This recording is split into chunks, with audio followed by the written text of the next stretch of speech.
Welcome to a new series at OCC, Aurelia Community Church. From the last Sunday of February through to Easter Sunday, basically the season of Lent, we're going to be looking at the last book of the Bible. This is the book of Revelation. Not revelations, while there's many visions or revelations within the book, the title is not plural. It's the book of Revelation. And it's definitely not the revelation of John. While it's John who sees and records the visions, it's not about him. No, it is the revelation of Jesus Christ, or more accurately, the apocalypse of Jesus Christ. Those are the opening words of the book in the Greek. We could say that this is the apocalypse of Jesus Christ, by Jesus Christ, about Jesus Christ. Because everything in this book is rooted in and is about and is centered in Jesus the Christ.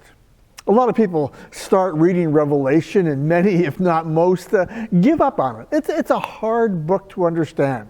It's a book that's been used as the justification for wars, for predictions about the future, about declarations about when Jesus is returning, claiming to know who the Antichrist is, and a whole lot of fanaticism. A lot of people have heard it explained as if it were a book of secret codes or a crystal ball explaining the end of the world. Back in the 1970s, we had Hal Lindsey in the late great Planet Earth, and beginning in around 2000, the whole Left Behind series was released. But what if? What if Revelation is completely different than what you've heard? What if this book is less about doom and gloom and more about gardens that bloom? What if the connections to the first century world of the author John and to our world are more relevant today than we might think? Not as a predictor of future events, but as a counter-imperial script for living subversively in a world that's based on greed and violence and corruption. So we're going to explore some aspects of this incredible, complicated, and often misunderstood book. We're going to try to unpack some of the wisdom and see how it applies to us living today. We could easily take weeks or even months to go through this book, but even then there would be more to look at. But we're going to take the weeks between now and Easter. We're going to come back to the Gospel of Mark after Easter, and we're going to cheat a little bit in the sense of we're not just going to do it on Sundays, but I'm going to provide a short teaching, 15, maybe maximum of 20 minutes during the midweek, probably aiming to release it on Wednesday, on some of the imagery, some of the pictures that we find in this book. It's those midweek sessions that we're going to make available where we'll address some secondary questions like, what does 666 mean? What's the mark of the beast? What's the meaning of symbolism in Revelation? We'll look at some of the sevens, churches and bowls and seals and trumpets. What's all that mean? What about pre, post, mid tribulation? What about the millennium? And if you've got some questions that you want to explore on that, send me an email, and we'll work that in to either the Sunday morning or this midweek so we can explore that. Sundays, we're going to be focusing on the big picture, the major themes of the book of Revelation, what it means to be a disciple of Jesus, a follower of Jesus in the midst of an empire that is intent on crushing the movement of people who follow Jesus.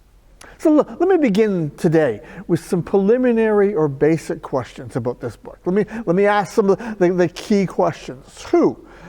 It's written by John. We find that in verse 4. The book doesn't give us a lot of details about who John is.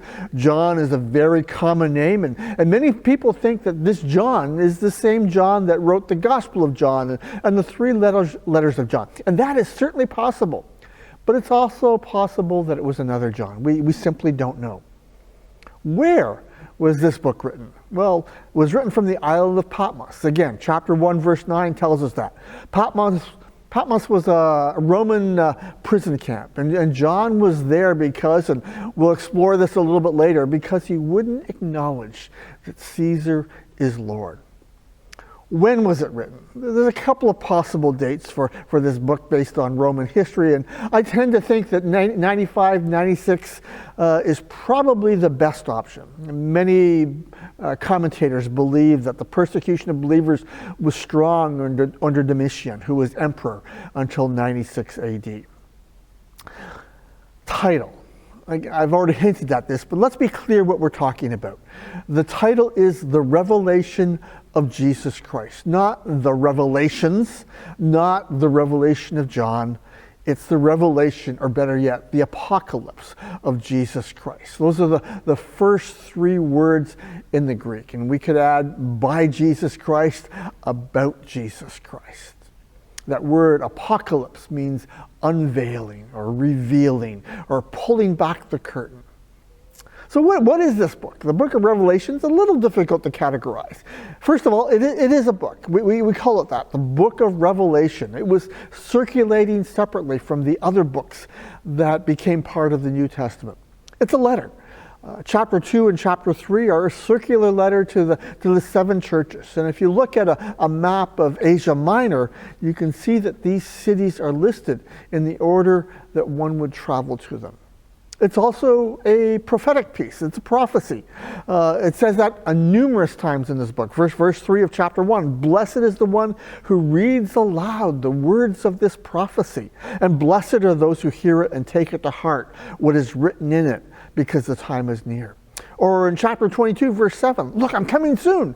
Blessed is the one who keeps the words of the prophecy written in this scroll.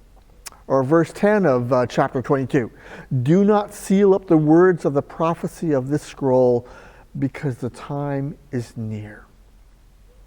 Verse 18 of chapter 22, I warn everyone who hears the words of the prophecy of this scroll. If anyone adds anything to them, God will add to that person the plagues described in this scroll. And then the very next verse, verse 19, if anyone takes words away from this scroll of prophecy, God will take away from that person any share in the tree of life and in the holy city that are described in this scroll. And then it's an apocalypse, an unveiling. And we're going to talk more about what that means on Sunday. Now, why was this written? It was written as a pastoral letter. We need to keep that in mind. It was written to people who were under pressure, who were being pushed to deny who Jesus was and declare that Caesar was Lord. No other book really explains what's going on in the spiritual realm, in the world, in terms of spiritual dynamics as clearly as this book does. And then, probably most important, it gives us a comprehensive picture of Jesus Christ. And we need to keep that in mind. And we'll, again, this Sunday as we launch this series, we'll explore that a little more. So thank you for joining us on this journey into the book of the Revelation of the Apocalypse of Jesus Christ. You'll be able to find all of the resources for this series on the sermon page on our website. We'll see you on Sunday. God bless.